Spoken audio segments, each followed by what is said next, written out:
The most important thing is this problem actually worth solving?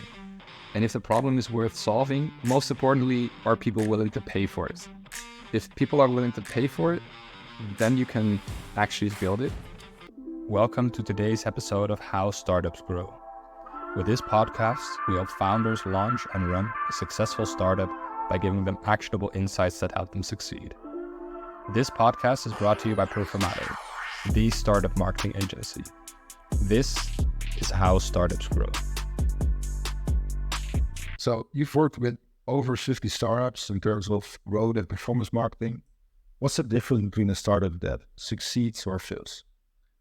A lot of it is in the process they go through. There's two things. There's the founder side of things, and there's the process. And in the process, there are several stages a startup actually goes through. So first you have an idea. You have to find out if people care about the idea. And you go into a phase called problem solution fit, which means there is a problem, there's a solution you might propose. You need to find out if that actually works or not. Once you've found that you have a problem that's worth solving and a solution that you can build for that, then you can move to the phase of product market fit, where you build your product, you build your MVP, and you launch it onto the market and see what happens. And then through adaptation, you get to the right stage there where you can then scale your business and scale your solution. That's the side of the process. The other side of things here are more about the founders and the team behind it. So as a founder, you need to know everything there is to know about your market. You need to study the market. You need to know about the problems. You need to know about your own business in the market and be realistic to how you compare to competitors, for example. And you need to be very adaptable as a founder. And that's difficult because most founders have strong ideas. Most founders are like visionaries and they want to make their vision a reality. That's good because you need to take people with you. But then there's also learning from the market, and that might mean that your vision changes. And if your vision changes and you're not adaptable or you're too adaptable, then one of the two is going to crumble. Either you are not going to adapt to the market and your idea is not good enough, or you're going to over-adapt to the market and lose your initial vision, which means you can't really be that visionary founder that's actually required to build something cool. So how do you find the balance in that? Between, in a way, the humility that you need to have as a founder to acknowledge that your initial idea might not be the final solution that you're building. And then on the other hand, the visionary thing, I think that's something you need to train as a founder as well. You need to be aware that your initial vision should be adaptable because in time, there's just going to be changes. And then also vision, it's not necessarily about the product you're building. And if you make that realization as a founder, that means that you can adapt your vision, the product at least, while remaining the strong vision. So an example of this could be that, let's say my vision is that I want to provide clean drinking water to every person in Ethiopia. Then I can do that through wells. Oh, that might not work. There might be local issues that might not be possible to do there. I can do it through giving everybody bottles of water. Pretty impractical. Let's not do that. I can do it through building forests and then getting the land differently. There's a lot of different ways to actually approach it, but the vision stays the same. Yeah. So that's how you can stay the visionary while adapting the solution to match the vision that you actually want to achieve. So what do you see the startups that fail? They don't adapt enough? Yeah, it's a bit of both. If you don't adapt at all, yeah, you're going to fail because there's no market need for what you're doing. If you adapt too much, this is actually something I might even see more often than not adapting at all, which is, for example, when you launch a new product and you have, let's say you launch a software product and you have 10 customers and 2 of them are requesting certain features, then you will probably think, oh, I should build this because they're asking for it. But in reality, what often happens is that the initial customers that you have get too much power over the product and the backlog of building the product itself. And then when that happens, that takes away focus from the vision that you've actually set out to achieve. And that's very difficult because you have to balance it. You have to listen to your customers. I'm not saying to ignore them, but then again, be mindful of not overvaluing their opinions because they might need a very small niche adaptation to the product that might not even get you to the next stage that you want to go on. So would you say you need more data? Yeah, definitely more data. The startup waits until they have more data to adapt. Yeah. Before adapting. Yeah, because you're not going after those 2 clients that are asking for the feature. You're going after an entire market. Yeah. And you need to evaluate the entire market. And if that feature applies to the entire market, sure, build it because it's going to be great for them. But if it doesn't, then you should probably stay away from the feature, put it somewhere low on the backlog, and move on onto different things that are more important for the market at large. Is this measurable? Like you need X amount of data to actually make the adaptation, or? Yeah, it's pretty measurable. I can't say you need a specific number of data points or something, but what I can say is that you need to talk to customers and you need to talk to ideally non-customers as well. Yeah. Because if someone's not a customer from you, then they can still teach you things about what your product is missing. And the customers that you do have, you want to keep them happy, you want to talk to them as well and stay engaged. That's a qualitative part to get information. What you can also do is you can also move into the quantitative part, where you're literally experimenting with new features or new ideas to see how the market responds. Now, what you can do often in the process of validation and combining that with marketing is, let's say I have a backlog on my product of 5 top features that are requested. I can simply make, as a marketeer, I would say, let's make 5 different campaigns. Don't make them too huge and just publish them and see which ones people like most. Now, you are going to get people that want the features that you didn't build, and you have to be like clear with them about that it is on the backlog, it's not there yet, and see how that goes. But you are going to get clear distinctions in finding out what people care about more. And that's what you should do in that case. Talk to the people, and then based on talking to the people, test the most common ideas, the most common requests in there. No. So it's based off the clients and actually marketing. You get your data if you have to adapt. Yeah, there's the famous Henry Ford quote, which is where he said, if I did what the people asked, I would build a faster horse.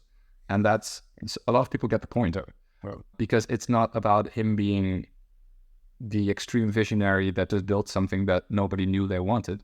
Because what people actually wanted was faster mode of transportation. Yeah. And that's what he built. And then that the people saw that they need a horse to do that. Yeah, that's the problem with the people. The visionary thing there is that he saw the problem. People want to move faster, take more stuff with them, and then build an alternative solution that the people themselves didn't think about. And that's the way you should handle your product. Find out what their problem is and how to solve it. And then how to solve it, that's up to you and how you're building it. Yeah. So are there any other signals you look for to see if your idea is worth moving forward with? Yeah, definitely. Yes. So the most important thing that you usually end up with that you have to test is that the question, is this problem actually worth solving? And if the problem is worth solving, then you should build that. And that might be difficult because you need to find out if the problem is actually worth solving, and that takes some criteria. How do you know if the problem is worth solving? Most importantly, are people willing to pay for it? If people are willing to pay for it, then you can actually build it.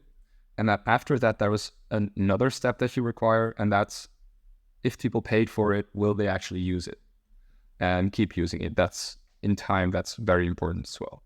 So payments, usage, and continuous usage, those are the primary things to focus on if you're solving an idea, a problem worth solving.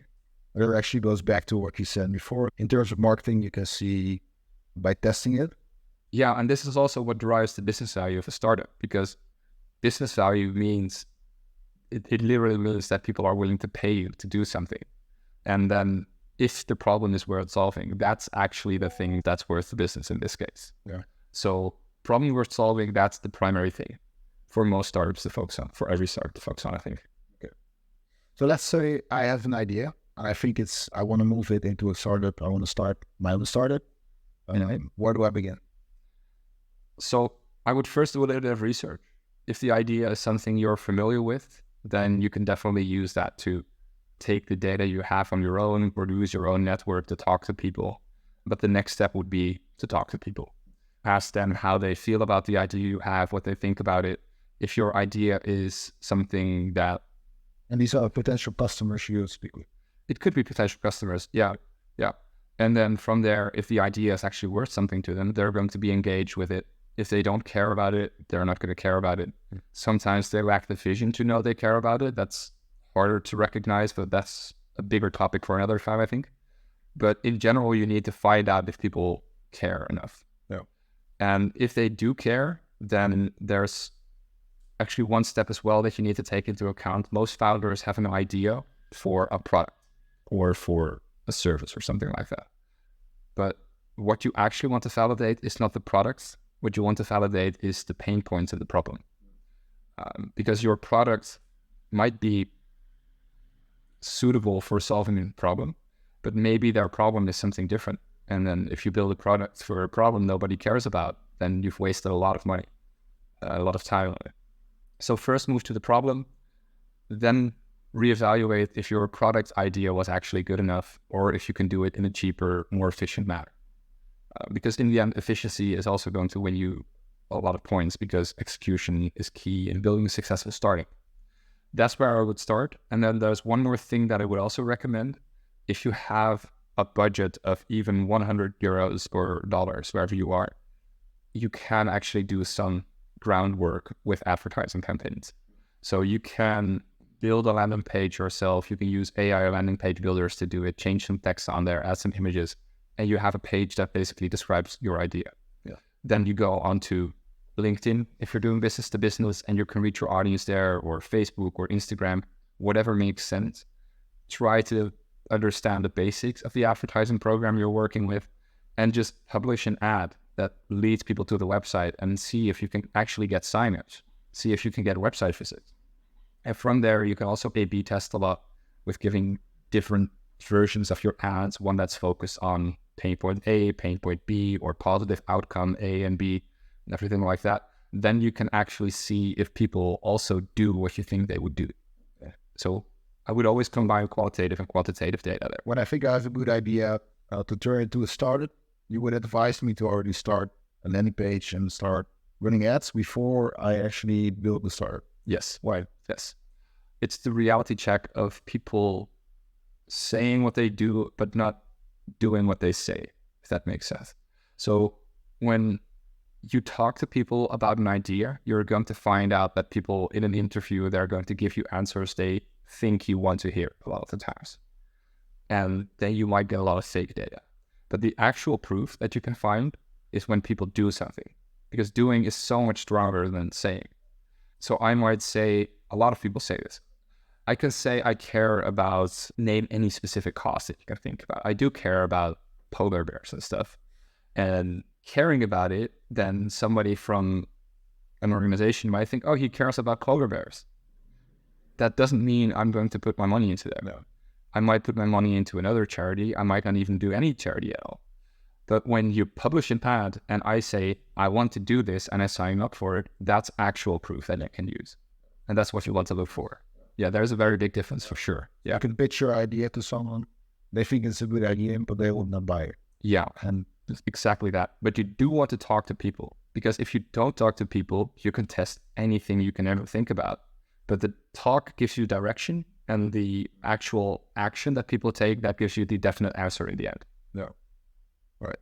So let's say I have the landing page, I run some ads, I test things, and then I have a lot of signups, but I haven't actually started my startup yet. Yeah. How do I go from there? Yeah, you are going to have to disappoint some people. I've done some tests in the past for products I was thinking about launching, and then I ended up talking to the people. I ended up trying to sell my product to them, and they didn't know yet that it didn't exist. And then sometimes I got people getting mad at me. And that's actually, it sounds a bit counterintuitive, but that's a good response. Because if they get mad at you, that means they care. Let's say it like that. If they don't care, then they'll be like, oh, okay, sure. So then people said, okay, tell me when it's live. Because that's when I actually want it. A good response. That's a very good response. Yeah. And then from there, you can decide if you can build a prototype that actually functions, build an MVP yourself, or if you need to find investors to build the first version of the product. And once you've done this, and you go to investors and you say, hey, I've launched a campaign, I've spoken to this amount of people, and from the campaign, I actually got 20 signups and 5 people want to buy the product, but it's not there yet. And oh, I only spent 100 euros on this. The investors are going to think, wow, that's a very clear need in the market. You've done your research. Let's see if this scales up, if this need still remains the same. And that's how you can get investor backing a lot of the times as a startup without having a product yet. How much data do you need to actually make a decision that it's a good idea? In terms of data, do you mean the marketing data or do you mean, yeah. So I started the startup, I created the landing page, I did testing, I get a few responses like people are interested in the problem that I'm solving. Yeah. How much data do I need to know? Like, I'm going to move forward or this is not enough? Yeah. I usually look for moments of saturation, which means that you're going to get the same answers a lot of the times. Okay. So if you ran that campaign and you've only spent 100 euros and you got 2 leads out of it and you talk to them, they both say something different, you're not done yet. If you spend 500 euros then and you talk to 10 people in the end, and of the 10 people, there's only 2 real answers you're getting, it could be a signal to move forward. Now, ideally, of course, you're going to have a large amount of data, but reality is that if you're building an enterprise product, for example, you can't get enterprises to sign up for a product that doesn't exist a lot of the times because the enterprise is too large an organization, the buying process is too long, so you need to look for other forms of validation that they care about your idea. And then there's, for example, you can look at page visits as an indication, but page visits itself is actually not a very good metric. But it can be used as an indication that at least people are clicking on your idea and the pain point that you're presenting to them.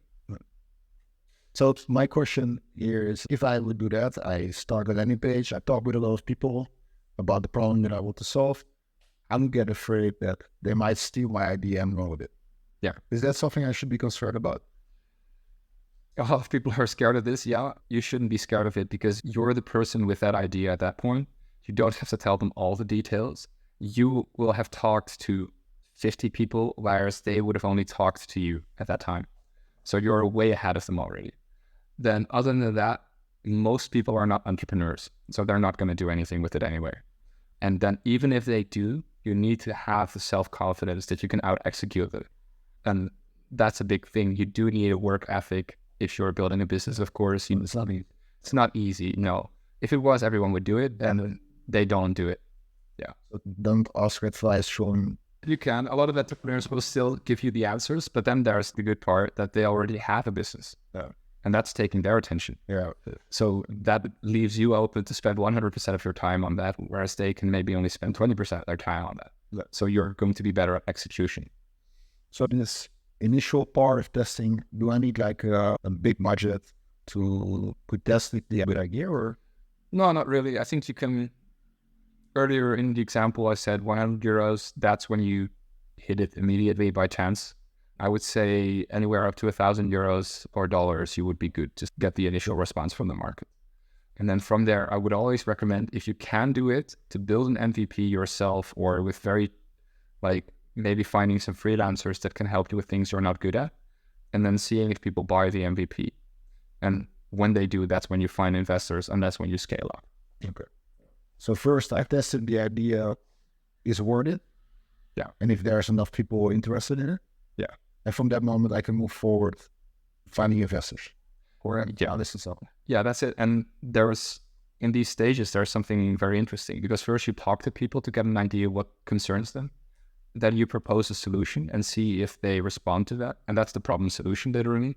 Then you build an MVP and you build the first version of the product.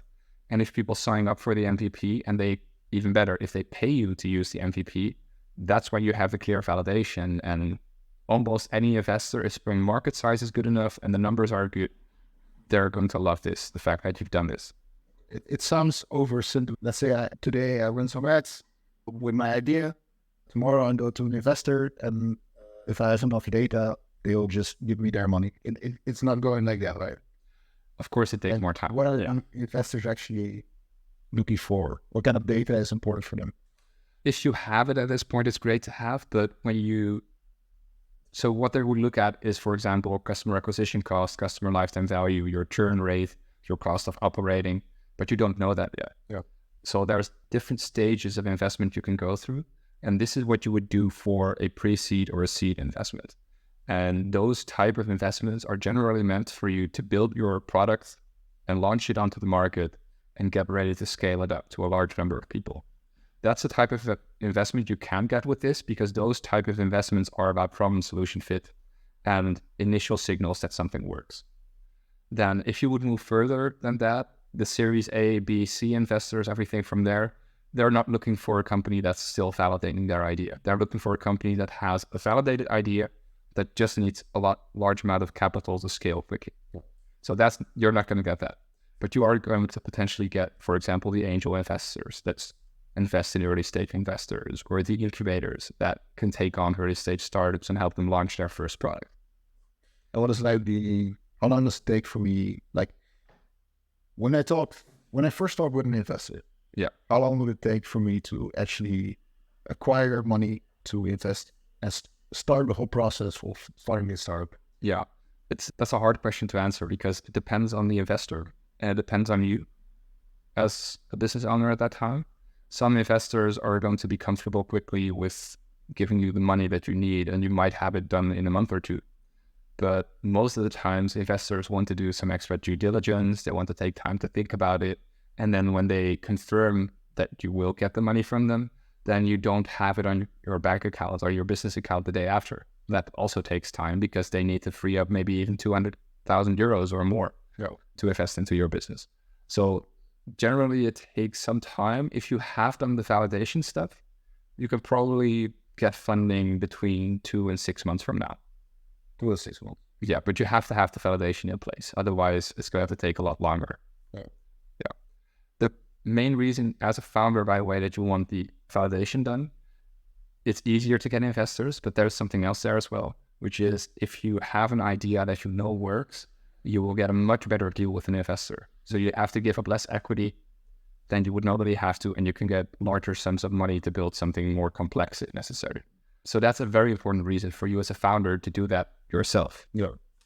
So is it wise to gather even more information in the start before you go to an investor? Yeah. So it is actually more profitable to spend a little bit more on marketing and testing to get more data and then go to the investor because you can get a better deal that way. Exactly that, because an investor generally looks at, they look at more than this. They look at the founding team, they look at the business idea, they look at, does this match what I care about as an investor? But financially speaking, what they're looking at is risk reward. And if you can lower the risk and the reward goes up a little bit maybe, then they're going to be much more comfortable putting money in there. But if the risk is greater because you didn't do validation, then they're going to be more hesitant to put money in. So they're going to demand more equity because they're unsure of the outcome. So that's very important. That's why you want to get that done. So lower the risk for the investor so that they can more easily and more comfortably invest in your idea. And you as a founder can retain more of your company at that stage. If this episode was meaningful to you, be sure to follow us for more content about building a business. Thank you for listening to How Startups Grow.